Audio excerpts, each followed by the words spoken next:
set.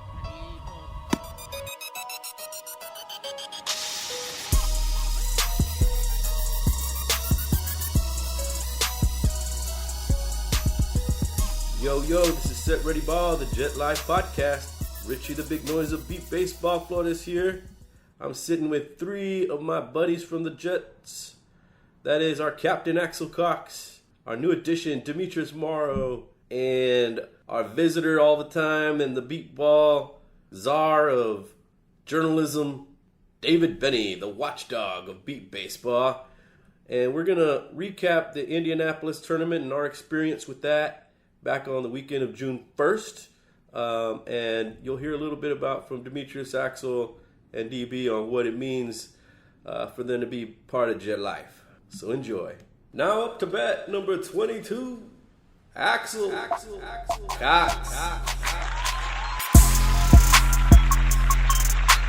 Number 22 is my jersey number. They call me Smooth 22. And like Richie said, I'm the captain of the team. I'm the co-captain of the team. I have two moments for my Jet Life moment. What Jet Life means to me, and the first one on the field. Our first year being together as a team.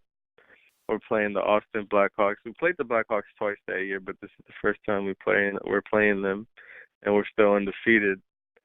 And in my eyes, because we're coming from 4 straight championships, playing with the Blackhawks, so I still view it as the championship. The road to the championship goes through Austin. So we're playing Austin, and we end up beating them. And it was a big moment for me as a Jet, and I think for everyone who was a part of that team at the time. And unfortunately, we didn't make it to the championship, but it felt really good to beat them.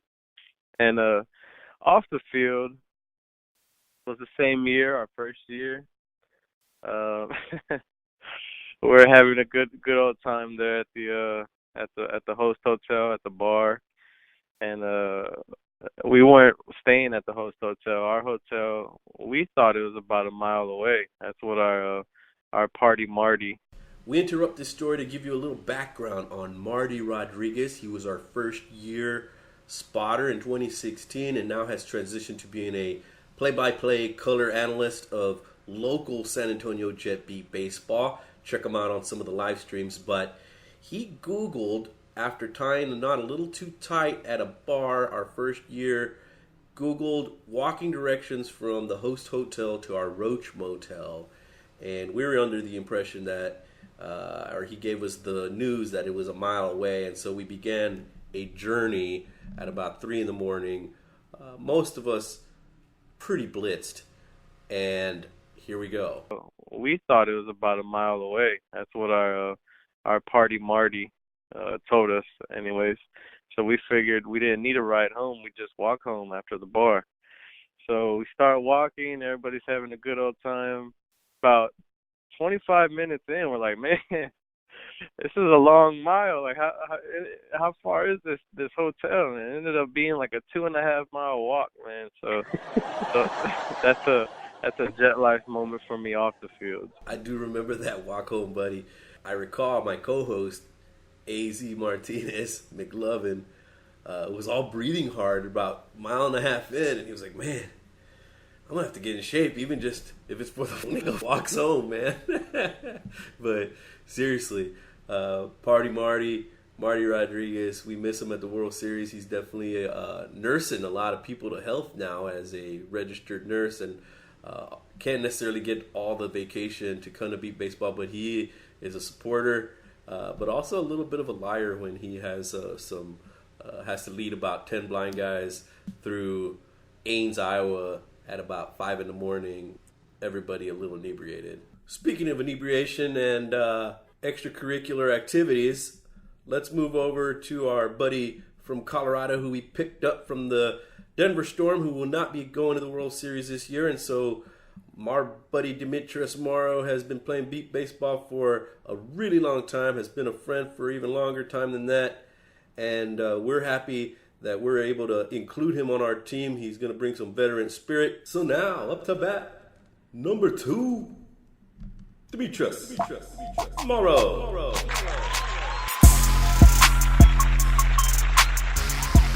They call me Demo, as Richie been saying, and I'm number 2 on the Jets. This is my first year with the team. I've been playing since 2003. I've been playing with the Colorado team.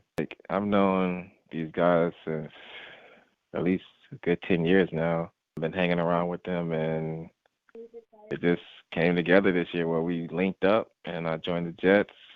I feel like home, feel like family. So far, it's been a good ride. Definitely looking forward to bringing that ring home. Jet moment for me had to be last year. I always look forward to playing these guys, but it just never happened. But I was watching their semifinal game last year, and they were starting to rally, starting a big rally in that game against Houston to come back. And I'm pretty sure it was David Smith who hit a ball, and it died. It was a smash too, and it died. And I started this chant, and it was just like tick, tick, tick, tick, tick, tick, tick, tick, tick. Had the whole sideline, just everybody was ticking. The Thunder was on the sideline ticking. Everybody was ticking, trying to make sure that ball stayed alive. Unfortunately, it didn't, but he smashed the next one again, so it was all good. Everybody was ticking, even the Indianapolis Thunder. They wanted to play the San Antonio Jets. Unfortunately for us, Houston had our number.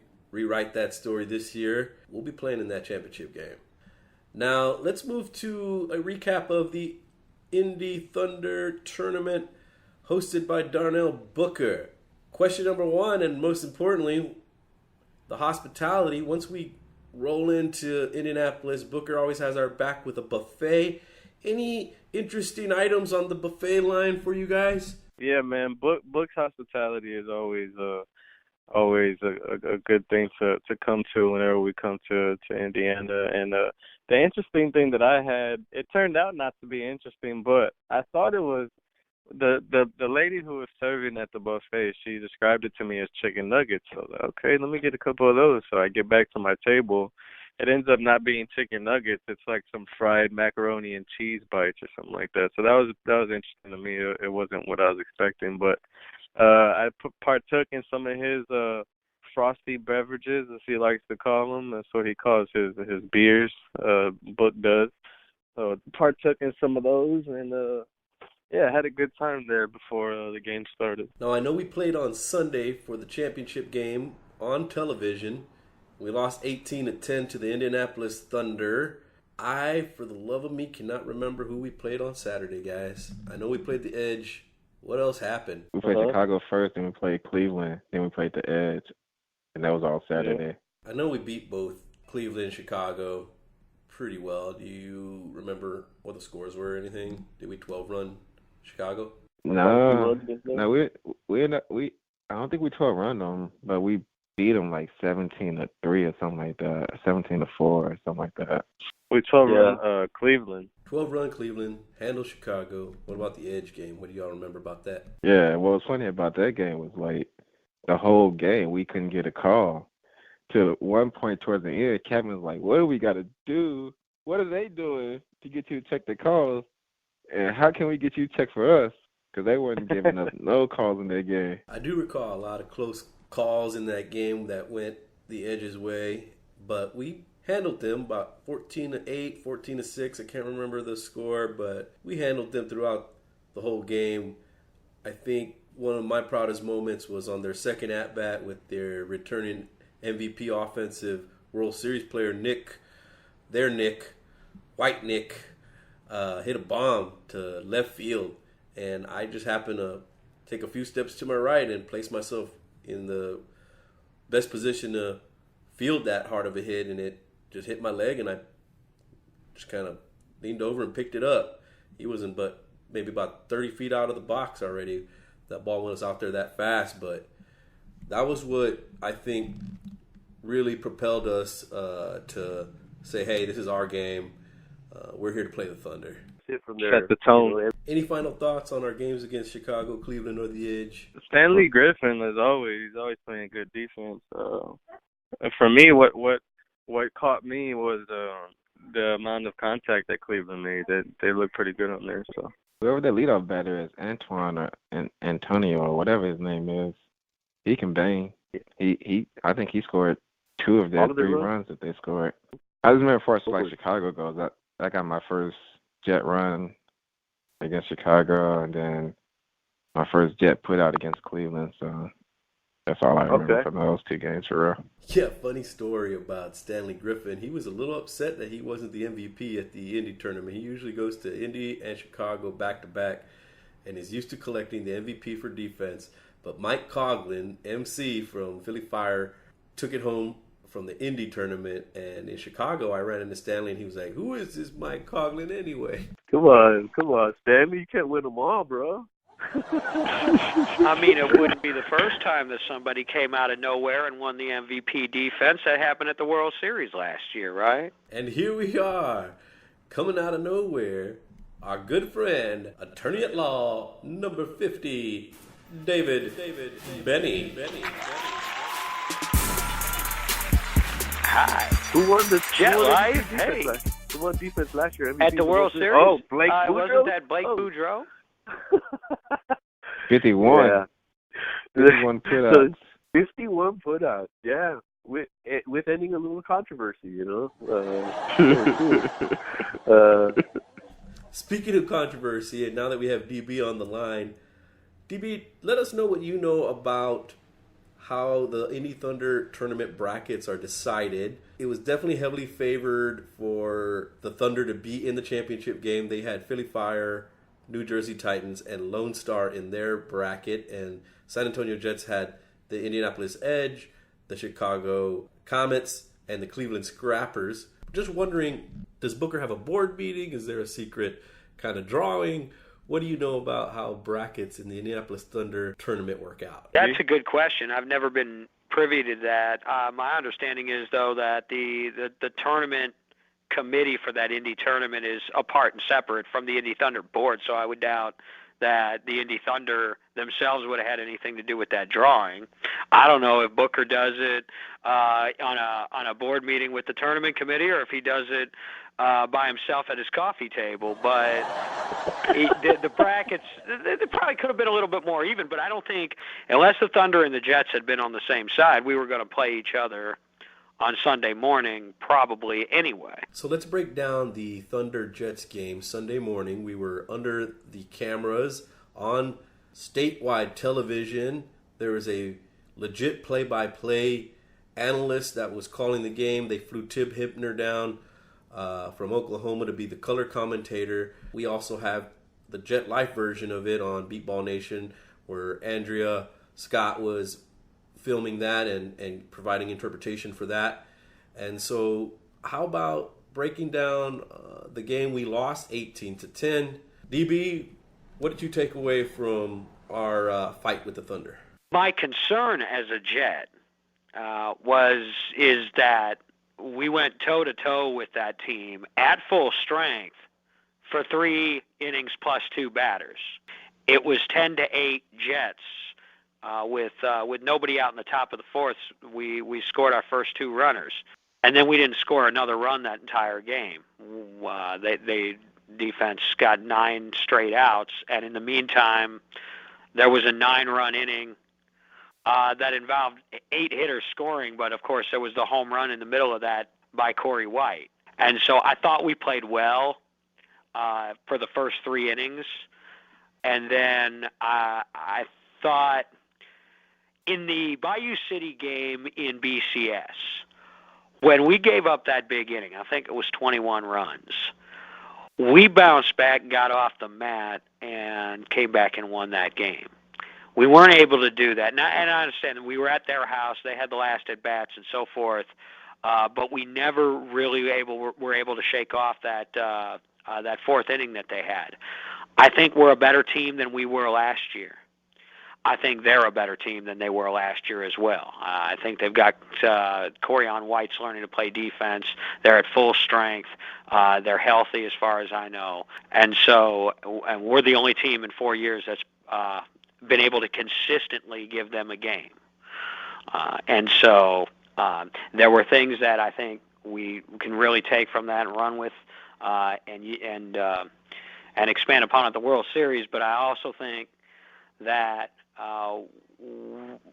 they're going to score a big inning. We're going to score big innings, and it's going to be the team that's going to be able to bounce back from that. That's going to prevail in the end, and we will see them again, one way or the other. I believe that we'll see them again. And not to make any excuses or anything, but we were missing two of our offensive powerhouses in Will Lopez and Ricky Rizuka, as Indy Thunder, were missing a few of their power hitters when they came to San Antonio.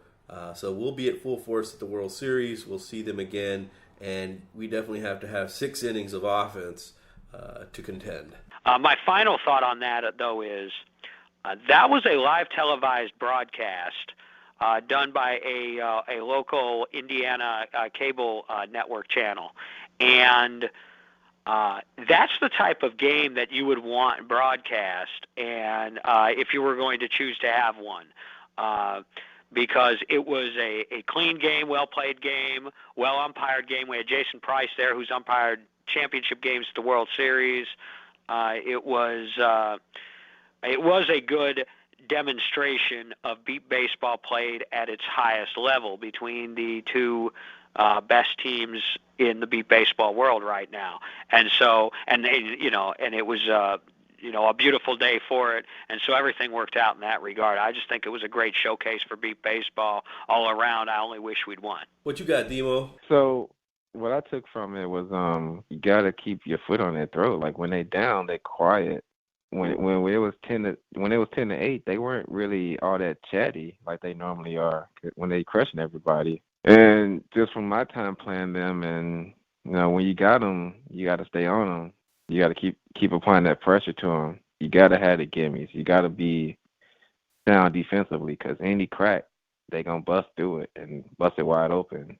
That's just how high powered they are. I missed an Eric Rodriguez deep left field hit. I know little Ricky had a miscue on not charging a ball for kind of an infield run, and so there was quite a few times that I think we could have stopped some of their offensive scores. But yeah, we gotta have the gimmies against the Thunder. I'm saying that our deep fielders, so whoever's playing that, if that's me, if that's Aaron Almanza, if that's Rene Almanza, if that's Ricky Rizuka, we're gonna have to at least shut down 3 to 5 of their deep hits to stay in a game with the Indy Thunder, because they're smashing the ball. There was a home run hit by Corey White in this game.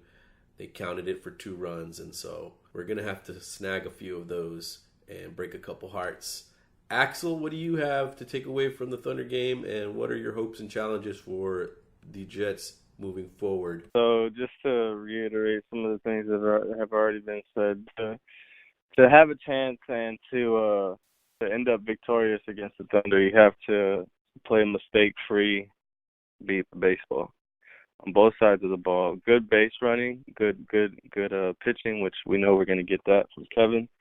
On defense, we definitely have to pick up the ground balls, the pop up drag calls, all the balls that are fieldable. We need to field those, right? And so we didn't do a couple of those things in that game, and that cost us the game. Because like y'all said, you give them an inch, and that's all they need. All they need, it's like in football where it's the running back. All he needs is that smallest little hole, man, to get through, and he has the ability to take it the distance. That's the Thunder. All you need to give them is that little crease, and they're gone. So we need to make sure that we tighten up on both sides of the ball. We need to make sure that we're more consistent. We'll get the outcome that we want, and we'll get the outcome that we've gotten against them before. So we've beaten them before, and it's definitely something that I know we can do, and I look forward to doing in total. I really appreciate you guys for running down the Indy tournament and our experience in Indianapolis and our second tussle this season with the Thunder. We're 1-1, and so we'll see them in the World Series. We have more to talk about in our next podcast, but this is the end of the wrap-up for June 1st weekend. We appreciate you guys for tuning in. If you guys want to join us, hit us up, setreadyball@gmail.com. From the bottom of our hearts to the top of our bats, we appreciate you guys. Peace out. Jet life. Jet life. Jet life. Jet life. Jet life.